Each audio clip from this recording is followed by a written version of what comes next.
She fell asleep with her resume on the millionaire's shoulder. He just smiled, and the next day, everything started to tilt. The cabin lights were dimmed to a soft amber. Through the window, the coastline of Brazil bled into a smudge of lights, one long, trembling necklace where the ocean met the shore. Júlia's fingers loosened around the corner of a stapled stack of pages, a clean resume, a small portfolio printout, and, awkwardly attached with wrinkled tape, a letter written by hand. The edges of the paper were damp where tears had fallen and dried in ragged trails. She had meant to tuck the letter away, the kind of confession you only give when you no longer expect gentleness, but 2 sleepless nights and a pocketful of hope pushed it to the surface. She hadn't expected to fall asleep. She hadn't expected the shoulder beside her to be sturdy and warm. The man next to her did not appear dangerous. He smelled faintly of cedar and something clean, less like the loud aftershave Júlia associated with boardroom suits and more like quiet afternoons in a library. He was in his early 30s, his hair thinking about being unruly, a soft crease at his mouth that made him look less like someone with money and more like someone who had learned how to hide it in the right places. When she dozed, her chin slipped onto his sleeve. He did not wake her. He allowed a long minute of silence, and then, with a small smile that did not seem intrusive but rather careful, he shifted to support her head. There are moments that feel like little betrayals of the self, and then there are moments that feel like the world is handing you back something you thought lost. Júlia had both in the span of an hour. She woke with ink-smudged cheeks and a stranger's warm hand adjusting the scarf around her neck. For an instant she saw him only as an intruder, then as a lifeline, then as both. Embarrassment flushed her face. She sat up too fast, knocking the pages into her lap and putting the letter half hidden against her palm. "I'm so sorry," the man said before she could speak. He had read enough in the small print that had stuck to the paper for his apology to be a reflex. I'm sorry. I shouldn't have." "Don't," she blurted, more sharply than she intended. The plane hummed around them like a slow engine. Her stomach felt like a voter in a close race. "It's fine. It's not fine, actually." She stuffed a hand into the pages, to fish them away or flatten them, she wasn't sure which. Her voice had the thin, brittle tone of someone who had rehearsed anger as a shield. "You read my letter." He closed his eyes for a fraction of a second, and when he opened them, they were honest. "I did. I shouldn't have. I'm sorry." He pushed a small apology into the space between them and waited for her to accept or reject it. He looked apologetic in a way that suggested he felt the moral weight immediately, and that he had chosen to feel it.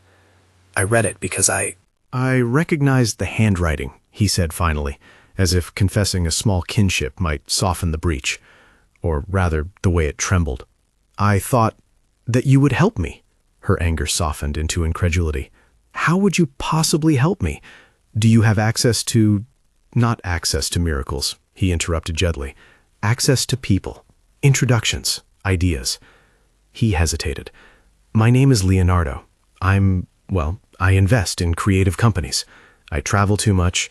I made a mess of things once too, and someone helped me. So when I saw this," he tapped the corner of the letter with his thumb, "I couldn't just let it be."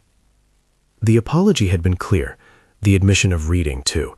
Júlia's throat worked. Pride and fatigue had been stitching the seams of her composure together, but a stranger had unwound the thread. She thought, furious and helpless, that this was what humiliation felt like. Someone else holding a map of your fears and tracing the routes out loud. "I don't know you," she said finally. Her voice steadied. "I don't know if you believe in merit or in trading favors." "I believe in both, sometimes." Leonardo's smile was small, not rehearsed. "But I don't believe in buying people's worth. I think introductions should be to people who are ready to do the work. If you're looking for a handout, this is not it. If you want one person to open a door because they saw something honest and promising in a page, I'll open a few doors. But you have to walk through them." She had rehearsed this conversation 1,000 times in her head in a different theater, solo, triumphant, brittle. In her head, the man at the shoulder would be a faceless commuter, a curtain to lean on. Real people with money didn't bend toward ragged paper and tear-stained notes. They bought art. They didn't read the reasons someone had not given up. "You read the list," she said finally, softer. The corner of the letter stuck to her thumb. She pulled it free. The list, the one she'd numbered because lists felt like proof, like something finite she could measure against a despair, felt naked now. "I read the list," he repeated. "I won't recite it. I won't monetize it. I won't joke about it. But I will say this. I saw myself in it. Years ago, I wrote a list like that. The reasons why I couldn't do it, the reasons to stop trying. I put them in a drawer and forgot where they were. Then someone reached in and he folded his hands as if arranging something invisible. They didn't do the work for me. They gave me an introduction that forced me to choose again." His confession landed somewhere even with her anger. In the dark, their shared exhalations were the only steady rhythm. The plane rose, and the night below them became an ocean of pinpricks. The lights of the city looked like a scattered promise. "What do you want?" she asked. Not for his name or his job. What did he want? "To be useful without being a savior," he said. "To offer 3 things. 2 here in Recife and 1 in Sao Paulo. I can introduce you to a small studio that needs a designer with guts more than a perfect portfolio. I know a nonprofit that runs campaigns and could use someone to build their visual identity. Short contract, good references. And in Sao Paulo, there's a branding house called Raiz Criativa. Mariana runs it. They move fast and they pay fairly for impact. I can make an email that doesn't sound like a pity letter. But," his voice hardened a bit, "you tell me the truth about who you are and what you want. No polishing into something you're not." There it was, the condition. Authenticity, not a show. Respect, not pity. Her first response was practical disbelief. "Why would you do that?" she asked. "Because someone helped me," he said simply. "And because when I saw your letter, I remembered someone who took a chance on a kid from a city nobody in the office expected to know how to survive. I'm paying it forward. I'm not asking for anything in return." It could have been the end of the conversation. It could have been a stray kindness sealed with a handshake or a remembered face in a crowded terminal. But she was tired enough to see careful generosity as a dangerous temptation and wide awake enough to know the difference between temptation and opportunity. She pinched the letter between 2 fingers and read her own words silently, as if they belonged to someone else. She had come to Sao Paulo because the city felt like a wound that might be reopened into possibility. Recife had been a safe harbor and a small town of memories. Dona Rosa's stall selling acarajé with a laugh, the sticky summer nights when Júlia sketched flyers behind a glass counter for extra money. She had graduated from a state college where professors said things like, "Be resourceful" and "network," and at 27 she understood resourcefulness as a second job and networking as letters that never received replies. In Sao Paulo, she slept on a cousin's couch for weeks, waking to other people's lives and trying not to feel jealous. Her mornings began with the subway's tired breath and a thermos of coffee she learned to like because it was cheaper than sitting in cafes. Interviews were a series of polite no thank yous. "Your work is interesting, but we need someone with more experience," or "We prefer candidates with agency backgrounds." At 3 in the morning, she had once crouched in the convenience store bathroom and tried to stop shaking. Her wallet was nearly empty. Her mother had called with a question about bills. Júlia had made jokes into the phone that were thinner than she felt. She had taken to carrying a small pile of trimmed resumes in her bag. Paper felt more tangible than an email. On good days, the paper made her feel like a professional. On bad days, it was a record of rejection. The letter, loose, detailed, honest, was a desperate act of truth. Fewer skills, more reasons to keep going. She wrote about her fear of being ordinary, her worry that talent wasn't enough, that her hometown's name would forever be a stain on her CV. She wrote 10 reasons not to give up, because numbers felt less like prayer and more like a strategy. He had read those numbers on an airplane, and he had smiled. They were still in proximity when the lights dimmed further. A flight attendant passed in the aisle with a trolley and the soft clink of cups. The man's name, Leonardo Santana, was on a small card he showed her with a modest flourish when she asked for verification. He did not have a gaudy business card. It was tasteful and plain, like the rest of him. Leather-bound notebook, sensible watch, a humility that was deliberate rather than accidental. "You don't have to accept anything," he said, watching her fold and refold the letter as if the creases might become a map. "And if you do, I won't pick your projects. I'll just connect you with people who can judge your work fairly. If the work is not good enough, it's on the work. If you're not ready, then keep your list and write a new one." "More reasons to not give up?" she offered, half laughing, half dry. "Exactly," he said, "but only if the new reasons are honest." She thought of her mother and of the stall and of the small sketches she'd left behind and of her aunt who said that Sao Paulo would either eat her or make her whole. The man beside her, with a smile and a small apology, was a risk she had not expected to take. She imagined him in a few months at a bar handing off a referral as if it were routine. She imagined an email with the subject line opportunities sitting in her inbox, benign and life-changing. "Okay," she said finally. "If you write that email, don't make it sound like pity." "I won't," he promised. They talked until the cabin's quiet felt personal. He told her, cautiously, the way people tell only parts of hard stories, that he had grown up in a small town too, that his first job was answering phones for a design firm that didn't pay the bills, and that a stranger had once told him bluntly he needed to stop calling himself a student and start calling himself a professional if he wanted anyone else to. He'd gone home and rewritten his story. He'd fallen in love with the idea that names and introductions could be currency. It had taken years and many mistakes and a few friendships. He didn't present himself as a miracle worker. He presented himself as a man who'd been helped and now wanted to help. When the plane landed and the fluorescent airport lights made everything a little unreal, Leonardo helped her gather the papers. He lingered, then stepped back. "Tomorrow morning," he said, "you'll get an email from me. Subject line, opportunities." He offered no promises beyond that. Her phone buzzed in her bag on the way to baggage claim. She checked it reflexively, a muscle of hope and dread. There was nothing from him yet. The city smelled of hot asphalt and first rain when she left the terminal. Recife air felt like home, and she held the letter like a small, dangerous thing. The next morning, before the sun had fully argued with the night, Júlia's inbox blinked awake. There it was, a short message from a name she now recognized. The subject line read exactly, opportunities. Her heart thudded against her ribs in a way she had learned to interpret as possibility.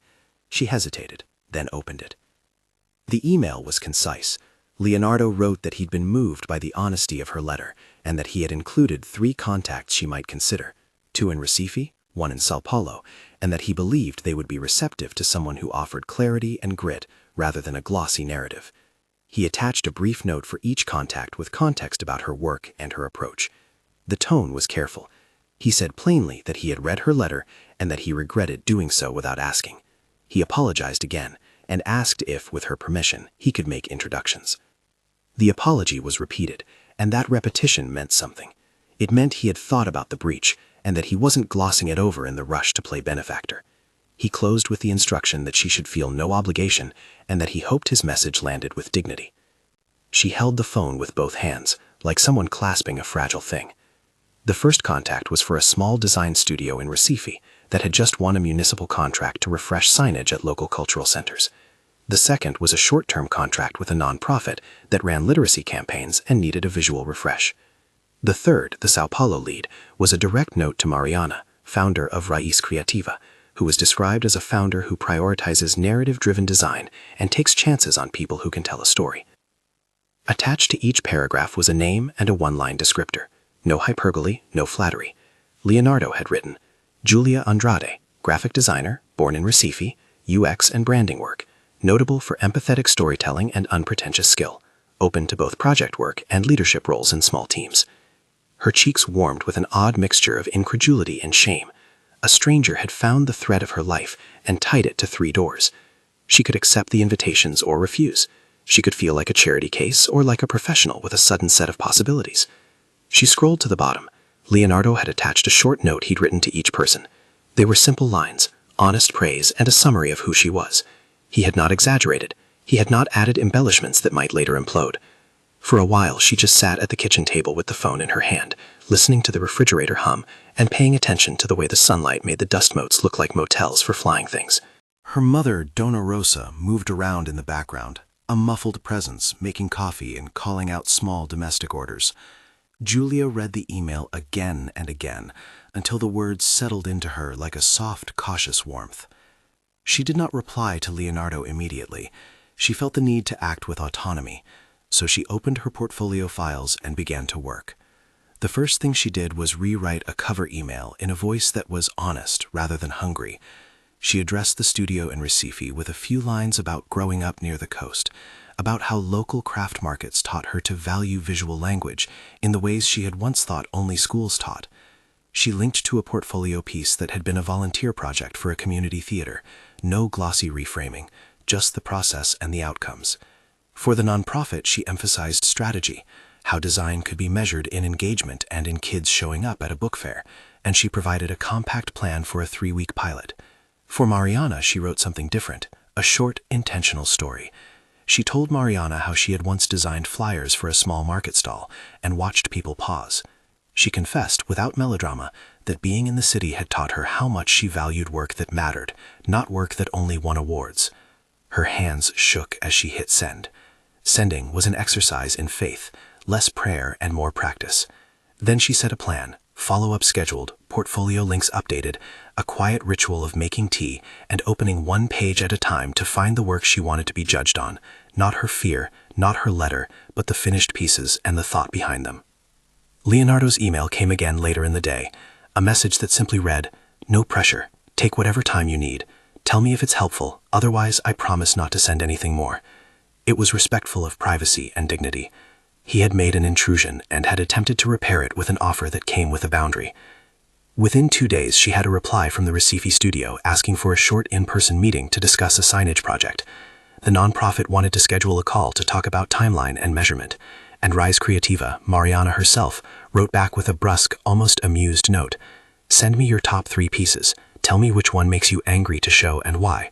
It was an odd request, but it felt like an honest sort of audition. Mariana's message had the scent of someone who expected people to be real. Julia's chest tightened. The timeline was not overnight success. It was a series of small windows opening one at a time. The small studio in Recife could lead to a paid job. The nonprofit contract would give her references. Mariana's ask was a door to Sao Paulo. The parts of her that wanted to avoid failure were afraid these doors would close as quickly as they appeared. The parts of her that had written the list, a set of stubborn reasons not to yield, felt vindicated. She began to prepare for the meetings with a deliberate, steady energy. She printed work at the copy shop on Avenida, watching the machine eat ink and spit out polished pages. She rehearsed what to say, not a show of vulnerability, but a clear articulation of how her work solved problems. She asked Dona Rosa for stories about the market vendors, details that made the cultural context feel alive in her portfolio. She made notes in the margins of her prints. This photo speaks to process. This mock-up solved a specific logistical need. She practiced concise language. No exposition, no pleading. The Recife studio asked for an in-person chat at the cafe near their office. The nonprofit scheduled a video call for the following week. Mariana's message sat like a small, urgent flame in her inbox, asking for 3 pieces and her reasons. Júlia selected her work, and before hitting send, reread Leonardo's note on consent. It mattered to her that he had apologized, and that he'd asked for permission to introduce her. It mattered that dignity had been part of the transaction. Still, there were nights when the old panic returned. She found herself waking at 3 a.m. sometimes, thinking of bank balances and bile, and of the way strangers sometimes liked the idea of helping more than the labor of doing it. But most of the time she busied herself in the only ways she knew, editing designs, packing samples, practicing language that was bold but true. The first meeting in Recife went better than she allowed herself to hope. The studio was cluttered and honest, whiteboards with cramped notes, a dog asleep under a chair, a wall of posters that had been pasted and repasted until they looked like a city's genealogy. The owner, a woman with paint under her fingernails and a laugh that could start a kitchen, asked pointed questions about process and logistics and whether Júlia could commit to the time frame for the municipal signage. Júlia answered directly and brought up the community vendors she knew who could test materials, and the owner nodded like someone who preferred action over charm. After the meeting, Júlia walked out into a rain that had started without warning. The city smelled of wet asphalt and creation, and for the first time in months, the feeling in her mouth was less like copper and more like the right amount of salt. It wasn't a job yet. It was a possibility that might require 20 nights of revising mock-ups and 50 awkward conversations to become real. But she felt the muscle of possibility grow, the way the first morning after a fever feels. Tender, fragile, but real. She kept the promises she'd made to herself. She called the nonprofit and asked specific questions about metrics and community outreach, impressing them with a plan for a 3-week pilot that would test engagement with a small, measurable budget. They asked her to submit a proposal. She spent an afternoon creating a mock campaign poster that used local iconography in ways that were neither kitsch nor distant. Leonardo's messengers were courteous and minimal. He did not pester. Occasionally, he sent a note, congratulations, or a link to a conversation that might be relevant, or an invitation to a small talk he thought she might find useful. Once he wrote a single line about resilience that made her smile in a way that had nothing to do with her resume. And then came Mariana's reply, a request for a video call the next week. Júlia stared at the message so long that her eyes blurred. This was the São Paulo door she dared to hope for in private. It came with no promise. It came with a camera icon and a time zone to calculate, and 3 small words. "Tell me the truth." "Tell me the truth," she repeated aloud, as if locking it into her teeth. Truth, she learned, is a kind of armor when it's held not like a shield but like a tool. 2 nights before the call, Júlia sat in the dim light of her Recife kitchen and rewrote the letter she had once taped to her resume. She did not write it because she wanted someone to read it again. She wrote it to remind herself of the reason she had kept going. She didn't number the reasons this time. She wrote long sentences, short fragments, and a single line at the end that simply said, "I will show up." She folded the paper and slipped it into her portfolio, not as evidence, but as a compass.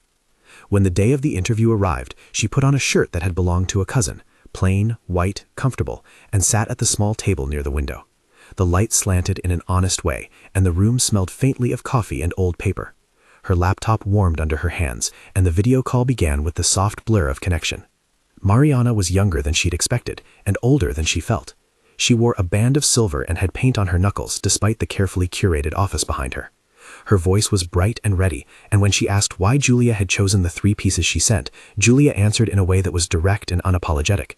She spoke of context, of failure, of the one project that had taught her the most, the volunteer theater posters that had forced her to solve for a limited budget and an audience that didn't trust design.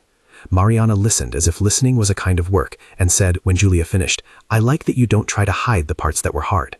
The call ended with a complexity that was not closure but invitation. Mariana wanted to meet in person when Júlia next came to São Paulo, to talk about a role that could grow into leadership if it made sense for both of them. She didn't promise anything. She said plainly that she liked people who would argue for their ideas and then build bridges to make them happen. Júlia logged off with trembling fingers and an unsteady breath, feeling a mixture of fear and fierce relief. That night, she sent a short message to Leonardo. "Thank you for everything." He replied with a single emoji, an old-fashioned folded paper plane, and a line. "Show up, and don't lose your list." She had her list, she had her new note, and she had the phone in her hand. The city beyond her window slept and stirred and bled light. Somewhere in São Paulo, people were making decisions that might include her and might not.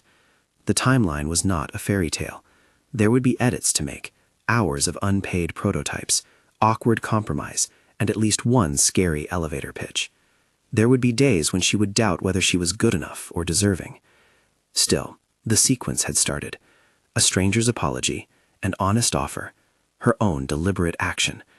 She had not been given a job. She had been offered introductions and then had gone to work. The difference felt essential. She folded the paper with the new note, smoothed the edges, and tucked it into the portfolio beside the old letter. Outside, a motorbike's horn broke the silence like someone turning a page. Her phone buzzed again, this time a calendar invitation from Raiz Creativa, in-person meeting, 2 weeks from now. Júlia breathed through her ribs, set the kettle on, and let the steam carry some of the tension away. That night, sleep came thin and tentative. She dreamed of a plane again, the same one that had carried her letter and a stranger's conscience across a thin sky. This time, when she woke, there was no head on her shoulder. There was only a list of things to do. She made coffee, and for the first time in a long time, she sat with the work ahead of her, feeling as if the work itself might be the reward, not merely the thing that could buy relief. On the other side of town, Leonardo closed his laptop after sending the note to Mariana. He sat for a moment with a framed photograph that had been sitting on his desk for years, a younger version of himself, hair a mess, smile crooked, holding a battered portfolio. Beside the photo, in an old shoebox, lay a folded paper, his list from a decade ago. He had kept it, not as a relic of defeat, but as a reminder of who he'd been. He had promised once, on a different plane and with fewer people to answer to, that if he ever had the means, he would use his introductions the way a locksmith uses a key, to open doors people earned the right to pass through. Sending those 3 emails was less sentimental than mechanical, a small piece of returning what had been returned to him years ago. He thought of Júlia in the morning light, the way she had folded and unfolded the letter, the way her laugh, when it had come, had been surprised and wary. He felt the odd, careful satisfaction of someone who had done a thing he believed in without expecting adulation. He did not imagine romance or hand-holding. He imagined a series of small, precise interventions that might help a talented person find the stage she deserved. But even as he convinced himself of that, a surprising protective tenderness began to sit at the edge of his thoughts. He told himself it was only concern for the practical, checking in about the meetings, ensuring introductions were clear. He wrote a quick message to his business partner Marina, copying a brief note about Júlia and asking if she had any additional leads in São Paulo. Marina replied with a string of recommendations and a reminder to be careful with mentoring relationships. Leonardo smiled, a private, measured smile, and closed the message. He had learned boundaries from his mistakes and honors from his debts. He intended to keep to them. For Júlia, the first week after the plane incident was a mixture of practical progress and brittle nights. She went to meetings, she prepared proposals, she rewrote copy and revised mock-ups. Each step felt earned, and slowly less like a frantic scramble and more like a job practiced into shape. People responded, not all of them, but some did. She gained short contracts that paid enough to keep her fridge stocked. She found that when she stopped pretending and started describing her work honestly, people listened more clearly. There were small, ordinary intimacies too. She drank coffee with a fellow designer who taught her a trick for vector shading. She helped a vendor redesign a small brochure for a festival in exchange for homemade pastries. She spoke to her mother and told her not to worry. Dona Rosa said something simple, "Walk like you belong there," and left it be. Those domestic banters anchored her when emails felt like storms. And then, that week, the inbox cleared a little and then filled again. Mariana's assistant messaged with a time for the São Paulo meeting. It would be in person at Raiz Creativa's office, the place with the posters and the paint, exactly what she'd hoped for and was still grateful for in a terrified way. The calendar invite was 2 weeks away, which meant travel, saving, nerves, and the complicated logistics of leaving Dona Rosa to manage the stall for a few days. It meant calling cousins and booking a bus or looking for cheap flights. She closed her laptop and looked at the city outside. Not a network of lights, but a map of small domestic choices. She would go. She would not go because a man had read a letter, but because she had accepted his offer and then had done the work to be worthy of the meetings. That distinction mattered to her. On a quiet evening, as she packed her portfolio into a worn bag and made a list of the pieces she'd bring, she found herself smiling with a cautious reverence. The letter she had written months ago, the one with the tear stains and the numbered reasons, felt like a relic. It had done what it was supposed to, remind her why she refused to give up. But now she folded it up and slipped it away, letting space in her mind for the next kind of list, the one she would write for herself now that doors were finally ajar. There would be more waiting, more emails, and the slow, precise work of proving herself in rooms that occasionally forgot what it took to get there. But for the first time in a long while, Júlia felt less like she was auditioning for pity and more like she was being invited to perform. The difference, she realized, was in the language people used when they addressed her, not as a charity case, but as a maker. When she closed the door behind her that night, she hung the coat she always wore for interviews on the hook and touched the small piece of paper in her portfolio, the list she'd written for herself. In the low light, the words seemed less fragile than they had the first time she'd traced them. She lay awake for a while, planning how to get to São Paulo on a shoestring and how to make the projects in Recife lead to something more stable. On the other side of the city, Leonardo made notes too. He wrote down nothing grand, only a reminder to check back in after the meetings and to be careful with the line between support and interference. He placed his old list back in the shoebox. He closed the lid slowly, as if to hold its lesson gently in place. Between the two of them, there was a string now, an airplane, a smile, a typed subject line, and an inbox. The string held potential energy, taut and humming. It did not guarantee outcomes, but it had altered trajectories. A week later, on the night before her departure to São Paulo, Júlia sat by the window and wrote a new note. Not a petition this time, not a list of reasons to keep going. She wrote a short sentence that read simply, "I will show up as I am and do the work." She folded it into her passport and zipped it into her bag. The city below breathed and the night moved on. The next morning, her phone buzzed with a brief message from Leonardo. "Safe travels. Trust your work. No more, no less." She typed back a single word. "Thanks." She did not know what would happen in São Paulo. She did not know whether Mariana's in-person meeting would lead to a role or only to critique and a bruised ego. She did know she had worked for the opportunities put on the table, and that the reading of a private letter had been met with apology and with introductions that respected her agency. On the flight north, as the plane climbed and the coastline slid past like a strip of watercolor, Júlia felt the old exhaustion settle into something like anticipation. She took out the folded paper from her passport and smoothed it with the pad of her thumb. It was a small talisman now, a reminder that lists were not spells, but instructions. She closed her eyes and let the hum of the engine be a drumbeat, steady, relentless, and imagined the meetings ahead. Rooms, questions, the exchange of professional critique. When she drifted into sleep a few hours later, it was not onto a stranger's shoulder this time. She leaned against the window, the metal of the fuselage cool beneath her palm. Outside, the horizon was a promise that could not be easily measured. The plane carried her toward a city that would decide no single thing about her life, but could open one crucial door. The rest, as she had learned in the last week, would be made of hours. Hours of revision, of conversation, of showing up. The line in Leonardo's email, opportunities, had not been a guarantee. It had been the beginning of a sequence that might, with patience and labor, change the shape of her days. She slept, eyes fluttering, fingers curled around her passport, and in that private, tidal sleep, the list she had once pressed to paper sat folded and quiet against her chest. When the meeting with Mariana became a plan instead of a possibility, the world didn't tip all at once. It rearranged, slowly, like furniture in a room you finally decide is yours. Sao Paulo arrived as a bright, impatient city that smelled of coffee and paint and people who had learned to keep moving. Raiz Creativa's office was on the third floor of a building whose stairwell was still story-stubbed with posters from old shows. The elevator's walls were scuffed from years of hands carrying portfolios and props. Júlia climbed the steps, feeling the familiar thrum of nerves, tight but not paralyzing, and when she reached the door she paused to smooth the crease in her shirt, the way she had been taught to take care of small details. Mariana opened the door before she could knock. Up close, she was less curated than on camera. Hair in a messy bun, ink under her fingernails, a sweater with paint dots that looked accidental and somehow very practiced. Her smile was sharp and quick. "You're Júlia," she said. "Come in. Sorry about the smell of glue. We're always mid-art." The office was a work-in-progress manifest. Tables scattered with mock-ups, a corkboard full of discarded concepts, a wall with bright experiments that had become a shorthand for the studio. Work that's part weird and part effective. A junior designer knocked pens onto the floor and apologized as if it were an etiquette fault. Someone passed a tray of tiny empanadas. The air had the comfortable chaos of a place that preferred making to waiting for permission. Mariana didn't waste time on pleasantries. She asked to see the piece Júlia said she hated the most, and when Júlia hesitated a fraction, Mariana laughed the way someone else would laugh at a superstition. "Show me the one that makes you angry. I want people who aren't afraid of the parts that hurt." Júlia put up the file and watched as Mariana scrolled through. When she spoke, she used words like metrics and process and truth, but her tones softened the business into an appetite for honestly made work. "We want someone who can take a mess that matters and make it legible," Mariana said. "Not prettiness for awards, real work for people who will use it."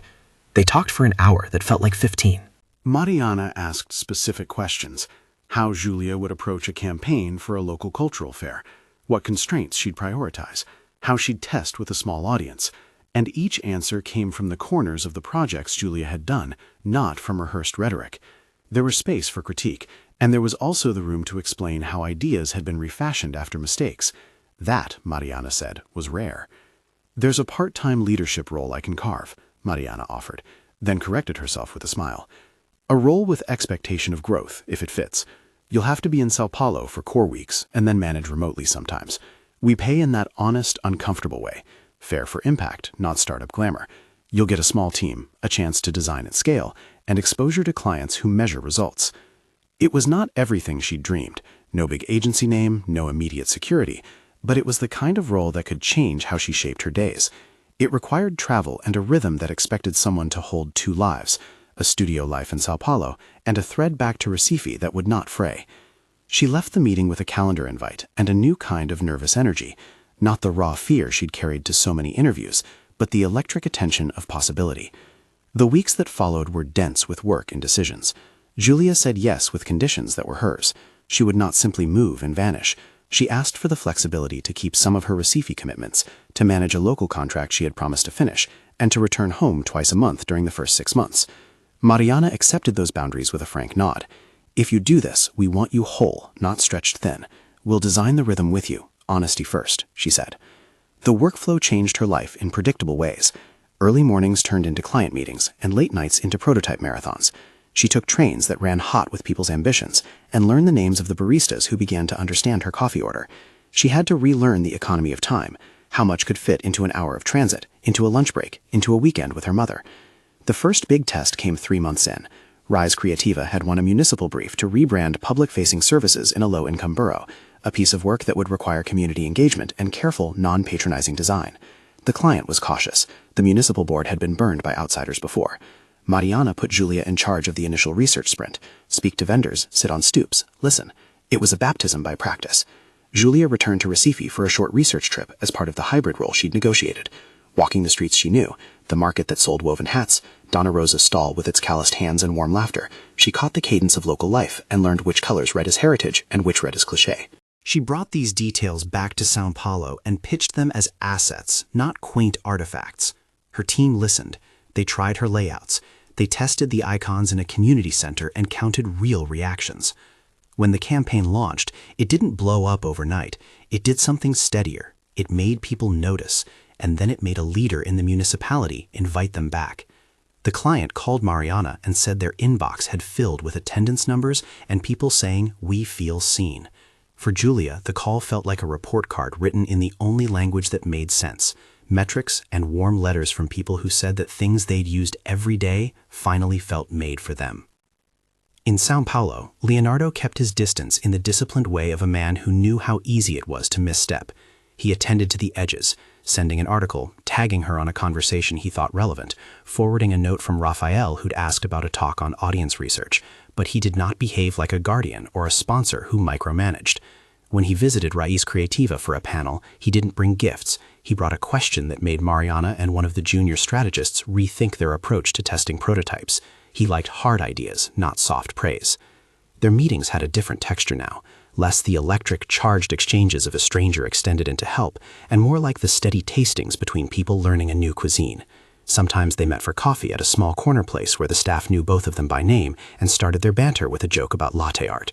Sometimes they walked along the riverfront and talked about books. Conversation deepened without pressure. Leonardo told stories about the first investor conference he attended, how he sat in an auditorium thinking he didn't belong, and how he stayed awake long enough to listen to someone who offered from the first real job he would ever hold. In return, Júlia told him about nights sleeping next to a rooster in Recife and about a childhood project where she painted signs for a school fundraiser. There were, of course, complications. The hybrid arrangement required compromises, nights apart, missed family meals, clients in Recife who needed her on days she was booked in São Paulo. There were months when money was tighter than she liked because project payments came late. There were microaggressions and moments when an older creative director dismissed her local sensibility as quaint. But she learned language to turn dismissals into questions, to reframe feedback into actions that proved their value. The work that began as a favor had to be sustained by competence, and Júlia leaned into that. Leonardo watched this without theatrics. He congratulated, he nudged, but mostly he listened. Once, in a small dinner with friends, Rafael, who did not understand spreadsheets and loved craft beers, and Camila, a lawyer who laughed like a sound effect, Leonardo sat with them and told the story he returned to when he needed to remember who he once was. He pulled a folded paper from his wallet and smoothed it with fingers that had the control of someone who keeps their own history as carefully as they keep their calendars. It was a list, he said simply, not asking permission to speak. The table leaned in. Reasons I shouldn't try. 10 of them. I kept it because I didn't want to forget the person who once wrote that. Rafael grinned, the way he always did when the story took a sentimental turn. You framed it? I framed things, Leonardo said, a small laugh. But that list, I kept it as a reminder to be stubborn the right way, not to romanticize suffering, just to remember what I'd promised myself. If I ever had doors, I'd hold the key long enough to hand it to people who'd earned it. Camila folded her napkin and said, with a lawyer's clarity, and then don't marry the debt. Keep boundaries. They all laughed, and Leonardo nodded. Exactly. Boundaries. It was months before he showed the list to Júlia. He had waited, intentionally, until the relationship between them had steadied into a friendship with a slow gravity. One rain-slick evening, they walked through a gallery where a show of local prints flickered under white lights. They stood near a print that reminded Júlia of her own early poster work, and Leonardo said, "Do you ever keep things you think you'll need?" She thought of her folded notes and the passport paper in her bag. "Yes," she said, "little talismans." He reached into his messenger bag and took out an old shoebox. Within it lay a folded paper, the ink slightly faded but legible. He asked her first, "If it's too much, tell me. I don't want to create a show." She said she wanted to see, and he handed it over. It was handwritten, a ragged list of self-doubt and the very practical reasons a young man told himself not to move. In the margins, a name or two was underlined, people who had helped him. He had kept it to return the favor. I kept yours too, he confessed. Her breath stopped in the half-light. I saved the letter you taped to your resume. I kept it because it mattered. I didn't think it was mine to hold, but I couldn't throw it away after seeing how honest it was. When I finally stopped feeling like a voyeur, by which I mean after I'd apologized and you let me, well, I folded it carefully and put it away. She felt the old twinge of humiliation rise like a tide, then watched it recede when he extended the small paper toward her. You can say no if you want me to burn it, he said. I kept it because it reminded me what an honest person looked like, but I saved it for you, not for me. Her fingers found the paper and unfolded it. The blue ink had feathered at the places where tears had soaked through. It smelled faintly of the city and her mother's soap. When she handed it back, Leonardo's hand stayed a second longer than necessary on hers, a brief, human clasp that said more than words. "Keep it," he said softly. "Or throw it away. Either is fine. It just seemed wrong to have it disappear without your knowledge." She kept it. Later, when she told Donna Rosa the story, her mother smiled like someone who had never been shocked by the ways small mercies arrive. "Keep what keeps you honest," Donna Rosa said, "but don't let anyone decide what your paper is worth." Interest moved between them in ways that refused to be dramatic. There were moments of clumsy proximity, their hands both reaching for the same book at a talk, a misread text that led to laughter, an unexpectedly long pause on a street corner where the city sounded like another person's music. There were also moments where they navigated the ground rules. What was mentorship? What was friendship? What was something else? They talked honestly about conflict of interest, how introductions could feel like favors, and whether feelings might muddy a relationship built around professional help. "Tell me if I'm crossing a line," Leonardo said once, as they sat in the back of a small cinema after a screening. "If I ever make you feel indebted for things you earned." "You won't," she said, then corrected herself. "You might, but I'll tell you, I'm not afraid to say no." He smiled, relieved. "Good. I want the answers you give me because you mean them, not because you think you have to." She liked that he asked, and she liked that he listened. Those small practices mattered. 3 months after the Rise Creativa role began in earnest, a timeline that felt long enough to make things real and short enough to keep momentum, Júlia received a call that made her calendar thrum. Mariana wanted to celebrate the first completed campaign with a small dinner, and asked that both Leonardo and Júlia come. It was an evening that threaded together work and life in the comfortable way of people who'd been up at night fixing Photoshop problems, and then found the humor to tell the same story in daylight. After plates of food and stories of misprinted banners, Leonardo excused himself to the bathroom, and when he returned, he carried a small velvet box. He put it on the table between them with a kind of careful gravity. The group fell quiet for the kind of reason that is both curiosity and tacit permission. He didn't get up on one knee. He didn't declare anything sacred or binding. He opened the box with a straightforward gesture and revealed a ring, simple, not ostentatious, a narrow band set with a small topaz that caught the candlelight in a modest way. It was not a proposal in the classic sense. It was a gesture that had been given names by both of them in private, the way one speaks of things with a map. A promise, an intention, a token of commitment. Leonardo cleared his throat and said, "I thought, after watching how you work and after remembering my own list, that I'd offer something that says, I'm with you in the slow work. Not a solving of problems, but a joining of paths if you want that. A promise to try to be the kind of person who helps without taking, who respects boundaries, and who keeps listening." Silence hovered for a beat. Then Mariana, ever precise, asked the one good question nobody wanted to be naive about. "Is this a request for exclusivity? Are you asking for something that requires her to change her career plans?" Leonardo shook his head immediately. "No, this is not a demand. It's not an ultimatum. It's a symbol of intent. If Júlia says yes, it means we choose to attempt partnership while both retaining our autonomy. We will renegotiate as things grow. If she says no, I'll understand, and I'll continue to respect her career and privacy." Júlia felt the chair under her become something more solid. Her mind cataloged the practicalities. A ring could mean headlines, expectations, explanations. Her heart cataloged what she had learned about Leonardo, his care, his insistence on boundaries, his remembered list. She felt, too, the pull of her own list, reasons to keep going, reasons to not let fear decide. She looked at the ring and at his hands and thought of the shoebox and the paper he'd kept. She stood up, slowly, and took the ring from him. "Is this a thing we have to decide tonight?" she asked.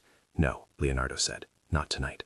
She turned the band around on her finger so the topaz rested against her palm. It was neither heavy nor trivial. It fit like the beginning of a pact that had clauses: mutual respect, honorable distance, consent to change course when needed. "If this is a promise," she said finally, Let it be a promise to keep practicing the hard parts, to disagree, to choose each other, sometimes, not always. He laughed, relief like light breaking, and nodded. That's exactly it. They talked long after the dishes were cleared about logistics and expectations, about how they would communicate when one felt the other had stepped over a line, about the times they would prioritize their own work. They promised to have public boundaries, no LinkedIn posts that would make headlines about their relationship without agreement. They promised to let their careers be the axis around which their partnership rotated, not the other way around. Over the following months, the partnership settled into itself like a habit. They had dinners with friends where the conversation turned to the absurdities of investor meetings and the ways clients sometimes loved a concept until it interfered with vending machine schedules. They argued about trivial things, whose turn it was to pick the film on a night when both wanted to disappear into someone else's story, and they made up with a candidness that had been demanding and generous in equal parts. At work, Júlia's responsibilities expanded carefully.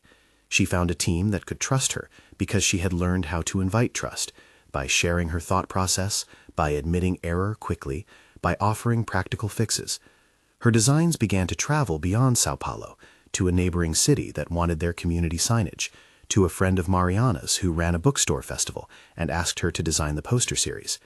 She earned more stable pay and a professional reputation anchored in reliability and imagination.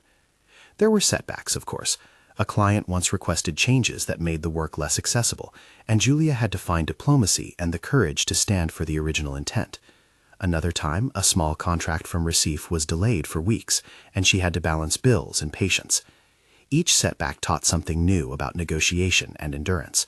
Leonardo was there sometimes, not to fix, but to listen and to suggest a lawyer friend when things got sticky, or to introduce her to a client who might pay sooner in the future. Always he asked, "Do you want help?" And always he waited for her answer. When the project that would become something like a signature campaign was nearing completion, a large civic program that required clarity, sensitivity, and scale, Mariana pulled Júlia aside. "You did this," she said simply. "Not me, not the studio, you." Júlia thought of the night she had slept with the resume on a stranger's shoulder, and of the slow chain of events that had moved from a private letter to a public work. She thought of her mother's hands and the vendor who told her one idea was like the market, honest.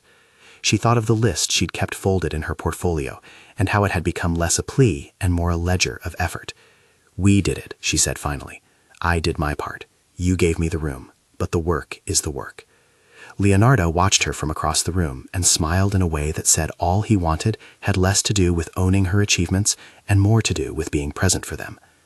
As the months expanded into a rhythm that included frequent travel and resumed rituals, coffee in the same corner shop, a walk through a weekend market, a phone call instead of an in-person argument when timing made it easier, Júlia began planning a partial move. She did not leave Recife entirely.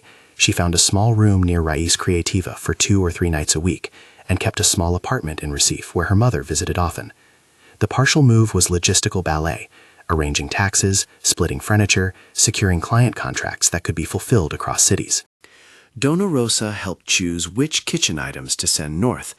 "Take the pan I cook the feijoada in. It holds luck," she said, and Júlia folded her notes and planned. On the day Leonardo presented the framed letter in his office, not the private save he had kept before, but this time a deliberate choice to make the artifact visible to the life they were building, he asked first. "Do you want this framed?" he said, holding the letter and looking more vulnerable than he'd appeared most other times. "I thought, maybe it will remind us how we started, but only if you'd like that."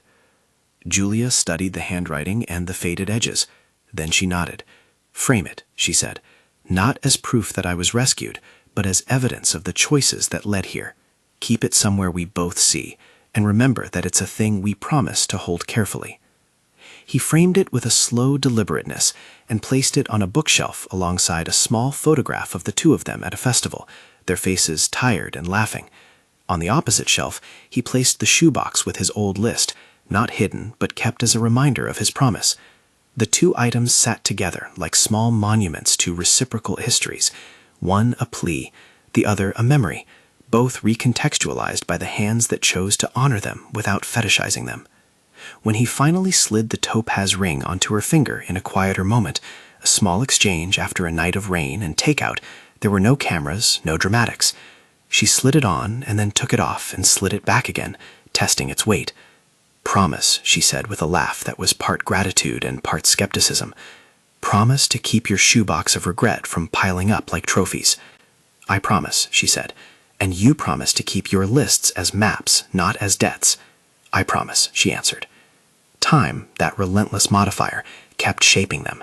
They negotiated the realities of long distance with a pragmatic generosity, scheduled weekends, shared calendars, an agreed-upon way to talk about jealousy that required naming it rather than hiding it. They discussed plainly one evening on a night when both were tired from work whether marriage might ever be on the table. They decided together that a promise ring did not equal an engagement. It was instead a marker of intention in the present. When the question of children arose, tentatively, a future thought, they agreed it would be part of a future conversation and never an unspoken expectation. Their friends watched with curiosity and, at times, a protective eye. Marina, Leonardo's business partner, offered a dry joke about the business of love. "Just make sure you two maintain your professional anxieties separate from your romantic ones," she said once over a board meeting.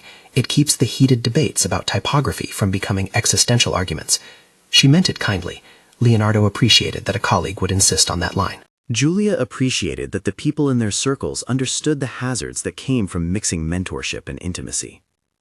The work in São Paulo and Recife continued to grow outward like the ripples from a dropped stone. Júlia led workshops in small towns where she taught market vendors how to test signage legibility. She ran a pilot that improved a literacy campaign's attendance by measurable amounts. She balanced late nights of art direction with morning calls to Dona Rosa, whose voice remained her realistic compass. Her bank account improved slowly but satisfyingly. She bought a small plant and learned how to revive it. She found a rhythm in which her successes did not negate her fears, but made them smaller. On a plane back to Recife, several months after the evening when she had slept on a stranger's shoulder, Júlia looked at the coastline as it slid into night and wrote a short note with a steady hand. This one was not desperate. It was more deliberate than that. It read, "Thank you. For the doors, for the honesty, for the reminders to keep doing the work." She folded the paper and tucked it into her passport like a new talisman. She slept on that flight in a different way. There was no resume on a stranger's shoulder now. There was a pocket of quiet, a small ring on her finger, and a list, folded but less urgent, next to her in the bag. When she drifted, it was with the tactile sense of having done the work required to be here, not because someone else had decided she should be. The constellation of choices that had brought her included a man's apology and his introductions, but also her own late nights, her relentless asking, and her refusal to be edited into nothing. Waking in Recife, she felt the ordinary steadiness of someone who had been remade by a long process, the kindness of friends, the small correction of a colleague who taught her an eager tool, the pastry she bought on her way home that still tasted like triumph. The framed letter and the shoebox of lists remained where they had been placed in Leonardo's office, and sometimes, when she visited, she would sit there and look at them as if they were two old friends who had survived being used as metaphors. She arranged her life into a shape that kept both cities in view. The partial move became a pattern that suited them. Weeks on, weeks off, city to city, work to work, dinners with friends, and quiet nights alone. On one of those nights, when she had returned to Recife to help Dona Rosa prepare a festival stand, Leonardo sat with her on a low curb and watched the market bustle. He pointed at the stall where a young designer was trying to sell hand-printed cards and said, "Do you remember when someone gave me a job when I couldn't imagine getting one?" She did. She thought of how she had once written reasons not to quit, and how those reasons had become a ledger of action more than a litany of fear. "I remember," she said. I remember checking my bank account like it was a thermometer and finding very little good news. I remember staying awake in bathrooms. He smiled. "And now?" "Now," she said, a small laugh in her voice, "I forget to count the small mercies properly." He took her hand.